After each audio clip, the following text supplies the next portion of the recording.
I'm a police officer in South Jersey. I've been doing this since I was 23. For the most part, it's not as exciting as it's cracked up to be. Not a whole lot happens in my county, usually the worst calls are disturbance calls or an occasional shoplifting with something a little more serious sprinkled in there. Once in a blue moon. I've done just about every possible shift there is. I did my time on the night shift, and there were definitely some weirder calls during the night shift than the day shift, but this one time I was working the night shift, I didn't get any calls. I was just cruising on a quiet road with no street lights and woods on both sides. I saw the reflection of tail lights suddenly approaching on the right-hand side of the road on the grass. As I got closer, I saw that the driver's side door was open. I started to veer onto the grass as I slowed down, fully planning on getting out to see if the driver needed assistance. I saw someone step out of the car, stand by the door for a second, then started to run into the woods. I radioed the codes for a suspicious person or vehicle, then got out of the car with my flashlight on and my hand on my holster just in case. In this situation, I had to expect the worst. I got to the front door of the car and looked inside, half expecting to see someone else sitting there, but the car seemed empty. There was a seriously foul odor emanating from inside the car, though. Smelled like a rotting animal. I called out to the woods asking if anybody's there and needs assistance, and I stepped to the tree line waving the flashlight around. I went back to the car to take a closer look inside the passenger side. There were multiple blooded tissues and paper towels on the floor on the passenger side as well as the rear seats. They were soaked in blood. The entire papers were dark red. At some point while looking inside the car, I heard footsteps inside the woods. Spun around with my flashlight and yelled, "Come out of the woods." I didn't see anyone. Someone was hiding in there, and that was confirmed when I heard a deep voice somewhere beyond the trees and shrubs. I had no idea what the voice said. I responded saying, "Show yourself, are you hurt?" I prepared to unholster my gun. As I walked a little closer, I repeated myself, asking, "Are you hurt?" No response. The voice I heard before didn't sound like a person in pain bleeding out. Additionally, why would they run into the woods upon seeing a police car? Something was way off. I went back to the car and requested assistance. I noticed as I investigated the car further that it had no plates, and when I went back inside of the rear, I found something that made me almost puke from shock. There was something heavy wrapped in blooded paper towel. I unwrapped it with my gloves on to find a severed hand, and it took me a hot second to realize what it was, because it was completely dark red, soaked in blood. Now this situation went from a 5 to a 10. I radioed that there was a possible murder and needed backup. I now put my cruiser's lights on to help other officers more easily identify my location. When backup arrived, we did a thorough search of the woods looking for possible blood trails. Nothing, though. There were not even any blood trails leading from the car, which meant that the hand and blood on the tissues I found may not have been from the person who I saw run into the woods. Eventually, the canine unit had to come and search for the person. Hours upon hours went into the search, well past on turning up nothing. The vehicle was taken into custody. It had been reported stolen by a resident of a nearby town who said he had no idea who could have stolen his car. Fingerprints had been collected from the steering wheel and DNA testing had been done on the hand. There was not a single match to anybody in the database. To this day, there was never any progress in finding out who the driver of that car was and whose severed hand that was. Music. My partner and I are assigned to a unit in the sheriff's department that handles tethers or ankle monitors. One night, while looking for someone that absconded the program, we followed her last known location to a somewhat shady area of our county. Not many stops are routine, but this one was unsettling from the beginning. My partner walked to the front door as I held the side of the house, keeping my focus on him and the side of the house. After knocking on the door, we could hear movement from inside as the door opened. A middle-aged woman slowly peered out of the door and looked directly at me. There was no way she knew where I was standing. I was not in view of any window at the front or side of the house.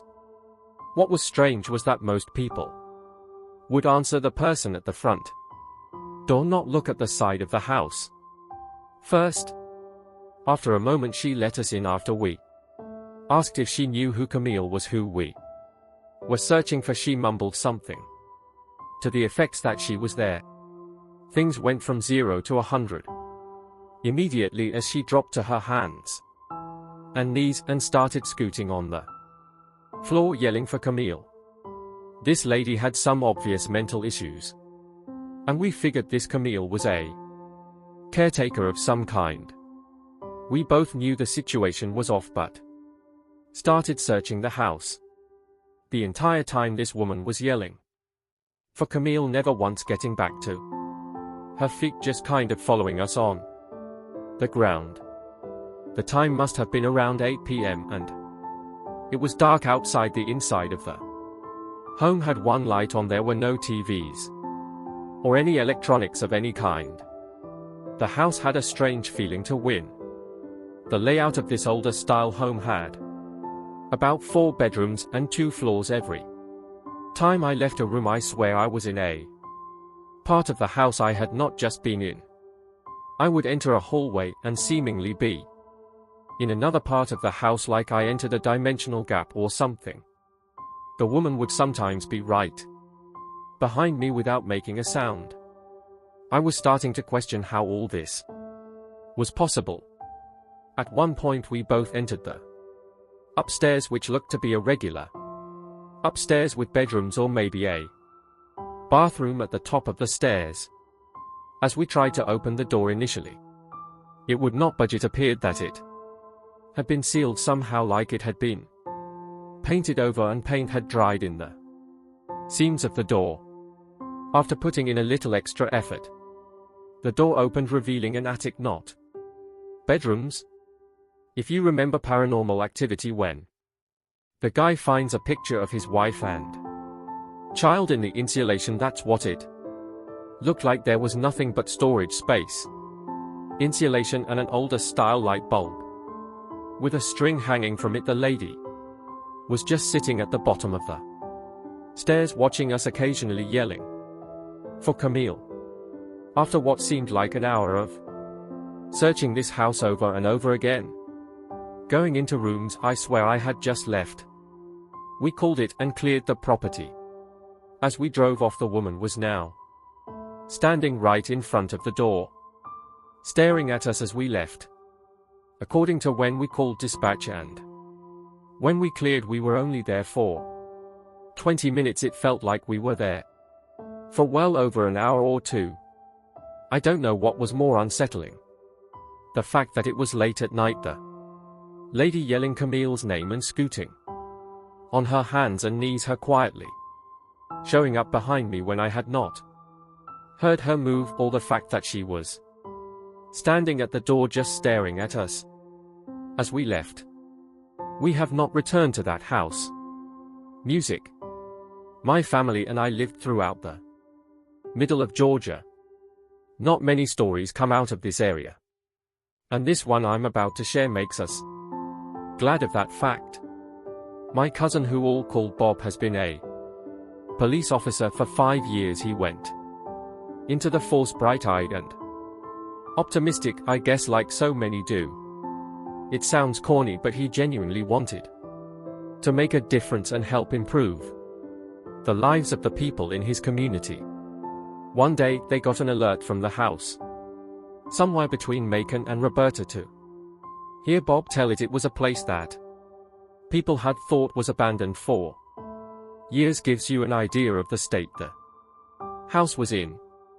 Anyway, when they arrived, an older gentleman was sitting on the steps outside the front door with his hand in his pockets.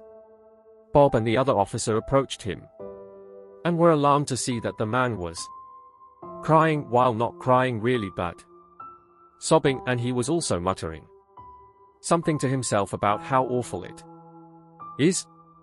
They tried to question the man, but the guy was completely incoherent.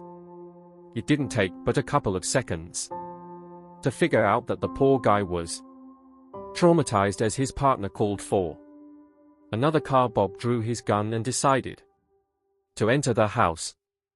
The smell inside the house was overpoweringly rancid. He told me that the kitchen and living room were a total wreck.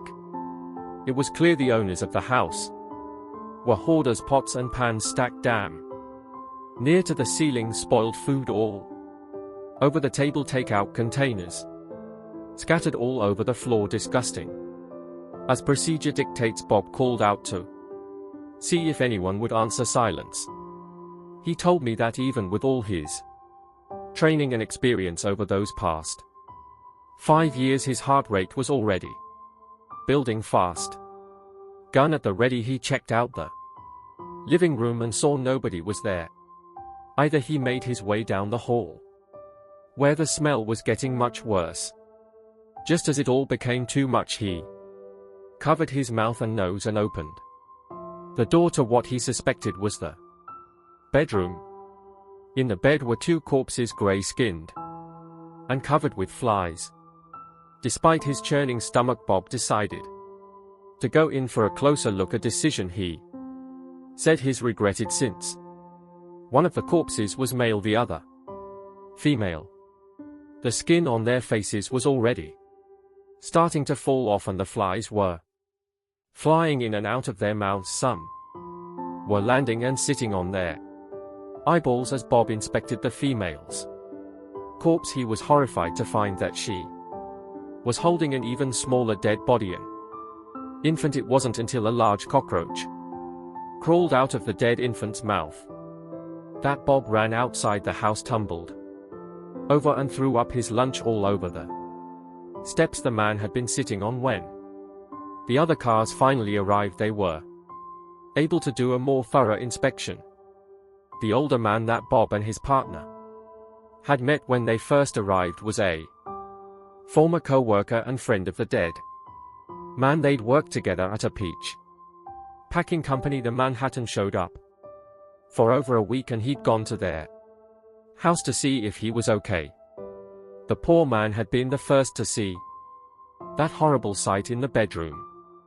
The story that they put together was that the wife and husband had at some point become addicted to opioids after some kind of operation a year or so before. They had started abusing painkillers together, and the addiction grew and grew until they started shooting up and snorting heroin. Their daughter, who wasn't more than a couple years old, had died of neglect.